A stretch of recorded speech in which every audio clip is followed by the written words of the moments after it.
ఇప్పుడు హస్బెండ్కి ఇలాగా చీటీలు ఇచ్చి ఏం కూర కావాలని అడగడం ట్రెండ్ అయిపోయింది కదండి. సో నేనైతే ఫన్నీగా చేద్దాం అనుకుంటున్నాను. ఇది మా ఇంట్లో 3 చీటీలను ఇలా పట్టుకుని వెళ్ళాలి. శ్రీవారు అందరూ స్పెషల్గా ఇలా ట్రై చేస్తున్నారు కదా, నేను కూడా ఇలా ట్రై చేస్తాను. నువ్వు ఒక స్లిప్ అయితే తీయి. అయితే నువ్వు అడిగావు కదా నన్ను కూరగాయలు లేకుండా కూర కావాలని. ఇదిగో ఈరోజైతే ఒక్క కూరగాయ కూడా కట్ చేయండి నేను. నీకు డిన్నర్లోకి కూర రెడీ అయిపోద్ది. నీకు ఈ 3 ఇట్లు ఏ స్లిప్ నచ్చితే ఆ స్లిప్ తీయండి. శ్రీవారు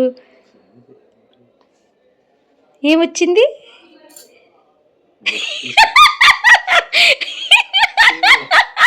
ఏమొచ్చింది? తెచ్చుకో మరి, లేకపోతే అది ఇచ్చే, అది పక్కన పెట్టు, ఇంకో స్లిప్ తీసుకో.